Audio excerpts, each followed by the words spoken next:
Hello, my name is Francesco Licausi and I am an associate professor in plant sciences in the Department of Biology here in Oxford. I and my group are studying how plants sense low oxygen levels and how they adapt to this stressful condition.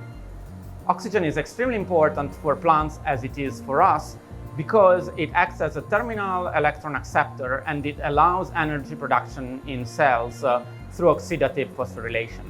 Now, we might wonder why plants are sensitive to low oxygen conditions when they produce oxygen through photosynthesis, releasing it from water. The reality is that only green tissues can do that, and when light is present. So organs such as roots underground or fruits can be instead very sensitive to low oxygen conditions. And this becomes a big problem when the oxygen availability in the environment is reduced, for example, under submergence.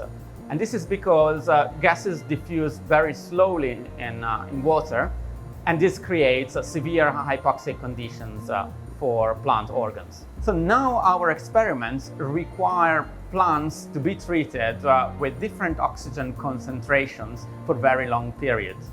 For these reasons, we teamed up with Don Whitley Scientific, and we now have a custom instrument which has the perfect light setting to grow plants inside, but also it allows us to treat them throughout the normal day-night light cycles with different oxygen concentrations and also control temperature at different moments of the day and night and when oxygen concentrations are different.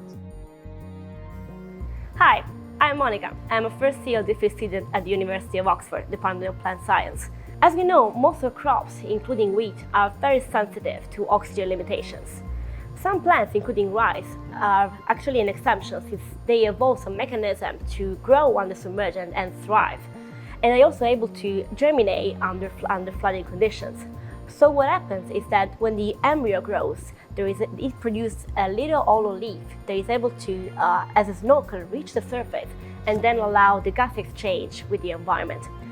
Now we are actually collaborating with many groups within the UK and Europe to actually understand better how the oxygen sensing in flowering plants works. What we know so far is that the oxygen sensing is mediated by the oxygen-dependent degradation of signaling protein.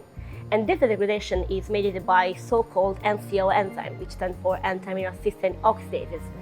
These enzymes exploit oxygen in the environment to induce an oxygen-dependent degradation. So in brief, under flooding, the lack of oxygen inhibits the action of the NCO, therefore stabilizing the activity of the F7 protein. The F7 actually act as main protagonists in the oxygen sensing, since when they are stabilized under amoxia, they can induce main changes in morphology and in metabolism, which increase the tolerance of plants.